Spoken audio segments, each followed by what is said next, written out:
নমস্কার বন্ধুরা, দীপিকার পাকশালাতে আপনাদের সকলকে স্বাগত জানাই। আবারও চলে এসেছি নতুন একটি রেসিপির সাথে। আজকে আপনাদের সাথে শেয়ার করব শীতকালীন একটি রেসিপি, সেটি হলো মটরশুঁটি দিয়ে বাঁধাকপির ঘন্ট। শীত পড়তে শুরু করে দিয়েছে। বাজারে যেহেতু সারা বছরই বাঁধাকপি পাওয়া যায়, কিন্তু শীতের শুরুতে মটরশুঁটি দিয়ে বাঁধাকপির ঘন্ট খেতে কিন্তু ভীষণই ভালো লাগে। আমি আজকে যেভাবে এই রেসিপিটি আপনাদের সাথে শেয়ার করছি, আশা করি অবশ্যই আপনাদের ভালো লাগবে। তো আসুন দেখে নেওয়া যাক আমার আজকের এই রেসিপিটি। শীতের শুরুতেই মটরশুঁটি দিয়ে বাঁধাকপির ঘন্ট বানানোর জন্য আমি এখানে নিয়েছি একটা বড় সাইজের বাঁধাকপি। প্রথমে আমি বাঁধাকপিটাকে ভালো করে কুচি কুচি করে কেটে নেব। বাঁধাকপির ঘন্ট বানিয়ে নেওয়ার জন্য প্রথমেই বাঁধাকপিটাকে মাঝখান থেকে দুটো ফালি দিয়ে নেব। দেখুন ভিতরটা কত সুন্দর। এবারে দুটো ফালি থেকে আবার একটা করে ফালি দিয়ে নেব এবং যতটা সম্ভব পাতলা পাতলা করেই কিন্তু বাঁধাকপিটাকে কেটে নেব।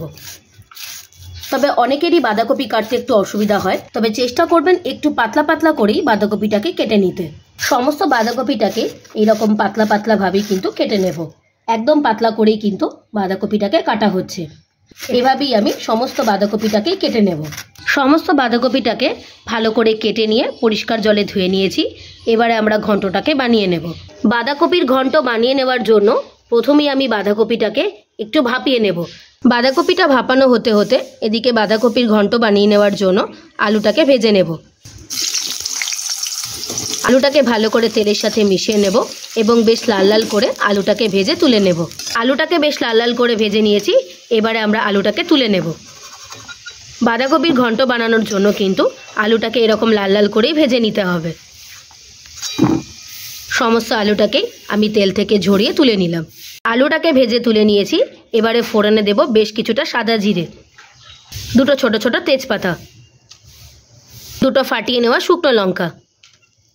ফোড়নটাকে বেশ কিছুক্ষণের জন্য তেলের সাথে একটু ভালো করে ভেজে নেব, যাতে ফোড়ন থেকে একটা মিষ্টি গন্ধ ছেড়ে আসে। ফোড়নটা বেশ ভালো করে ভাজা হয়ে গেছে। এবারে ফোড়নের উপরে দেব একটা গোটা টমেটো। টমেটোটাকেও ভালো করে ফোড়নের সাথে ভেজে নেব। এবারে টমেটোর উপরে দেব বেশ কিছুটা আদা বাটা। আমি যেহেতু নিরামিষ বাঁধাকপি বানাচ্ছি, তার জন্য শুধুমাত্র আদা বাটাটাকেই ব্যবহার করলাম। আর দেব বেশ কয়েকটা চেরা কাঁচা লঙ্কা। আমি এখানে দুটো কাঁচা লঙ্কা ব্যবহার করছি, তবে ঝালটা অবশ্যই আপনারা আপনাদের মতো করে ব্যবহার করতে পারেন। এবার আদা, কাঁচা লঙ্কা আর টমেটোটাকে ভালো করে ভেজে নেব, যাতে আদা আর টমেটোর যে কাঁচা গন্ধটা আছে সেটা যেন চলে যায়। দেব বেশ কিছুটা হলুদ গুঁড়ো। টমেটোটা নরম হওয়ার জন্য এখানে ব্যবহার করব বেশ কিছুটা লবণ। এবার হলুদ আর লবণের সাথে টমেটো, আদা আর কাঁচা লঙ্কাটাকে বেশ ভালো করে মিশিয়ে নেব। লবণ ব্যবহার করার ফলে টমেটোটা কিন্তু বেশ তাড়াতাড়ি গলে যাবে। এবারে দেব 1 চামচ জিরে গুঁড়ো, 1 চামচ ধনে গুঁড়ো। জিরে গুঁড়ো আর ধনে গুঁড়োর সাথে টমেটো আর আদাটাকে বেশ ভালো করে মিশিয়ে নেব। লবণ দেওয়ার ফলে টমেটোটা কিন্তু বেশ সুন্দরভাবে গলে এসেছে।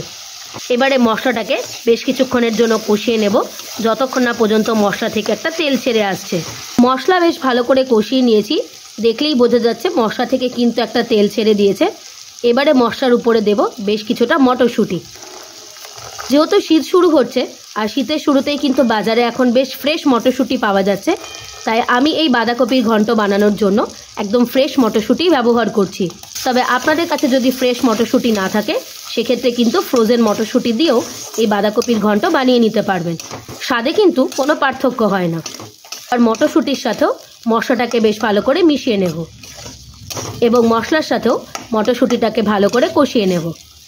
মশলার সাথে মটরশুঁটিটাকে বেশ ভালো করে কষিয়ে নিয়েছি। আরও বেশ কিছুটা তেল ছেড়ে দিয়েছে। এবারে মটরশুঁটির উপরে দেব আগে থেকে ভেজে রাখা আলুটাকে। আলুর সাথেও মশলাটাকে বেশ ভালো করে মিশিয়ে নেব। মশলার সাথে আলুটাকেও বেশ ভালো করে কষিয়ে নিয়েছি। এবারে মশলার উপরে দেব আগে থেকে ভাপিয়ে রাখা বাঁধাকপিটাকে। আমি আজকে বাঁধাকপিটাকে ভাপিয়ে করছি, তবে আপনারা চাইলে না ভাপিয়েও কিন্তু করতে পারেন।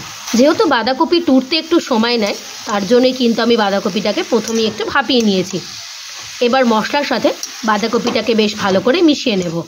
এখন তো বাঁধাকপি সারা বছরই পাওয়া যায়, কিন্তু শীতের শুরুতে এরকম মটরশুঁটি দিয়ে বাঁধাকপির তরকারি খেতে কার কার ভালো লাগে অবশ্যই আমাকে কমেন্ট করে জানাবেন। এবার সমস্ত বাঁধাকপিটাকে মশলার সাথে ভালো করে মিশিয়ে নিয়ে বেশ কিছুক্ষণের জন্য হতে দেব।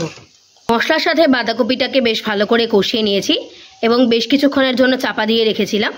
এবারে বাঁধাকপির উপরে দেব বেশ কিছুটা স্বাদ অনুযায়ী চিনি। আমি এখানে চিনি ব্যবহার করছি, তবে আপনারা যদি অপছন্দ করেন সেক্ষেত্রে স্কিপ করতে পারেন। চিনির সাথে বাঁধাকপিটাকে বেশ ভালো করে মিশিয়ে নেব। এবারে বাঁধাকপির উপরে দেব বেশ কিছুটা পরিমাণে শাহি গরম মশলা আর দেব বেশ কিছুটা পরিমাণে ঘি। আমি এখানে বাড়িতে তৈরি করা ঘি ব্যবহার করছি। ঘি আর গরম মশলার সাথে বাঁধাকপিটাকে বেশ ভালো করে মিশিয়ে নেব এবং বেশ কিছুক্ষণের জন্য স্ট্যান্ডিং টাইমে দিয়ে বাঁধাকপিটাকে একটা পাত্রে সার্ভ করে নেব। মটরশুঁটি দিয়ে সম্পূর্ণ নিরামিষ বাঁধাকপির ঘন্ট একদম তৈরি হয়ে গিয়েছে। লুচি, পরোটা বা ভাতের সাথে খাওয়ার মতো শীতের শুরুতেই মটরশুঁটি দিয়ে বাঁধাকপির তরকারি বা ঘন্ট আমাদের একদম তৈরি হয়ে গিয়েছে। রেসিপিটি যদি আপনাদের ভালো লেগে থাকে অবশ্যই একটা লাইক করে দেবেন আর আমাকে কমেন্ট করে জানাবেন আমার বানানো এই নিরামিষ বাঁধাকপির ঘন্টর রেসিপিটি আপনাদের কেমন লাগলো। রেসিপিটি যদি ভালো লেগে থাকে আপনারাও একবার বাড়িতে এইভাবে বানিয়ে দেখবেন। আপনারা যদি আমার চ্যানেলে নতুন হয়ে থাকেন চ্যানেলটিকে প্লিজ সাবস্ক্রাইব করে দেবার অনুরোধ রইল আর সাবস্ক্রাইব করে দেবার পরে পাশে থাকা বেল নোটিফিকেশনটি অবশ্যই প্রেস করে দেবেন আমার চ্যানেলের নিত্য নতুন রেসিপির আপডেট পাওয়ার জন্য। ভালো থাকবেন, সুস্থ থাকবেন। দেখা হবে আবারও একটি নতুন রেসিপির সাথে। ধন্যবাদ।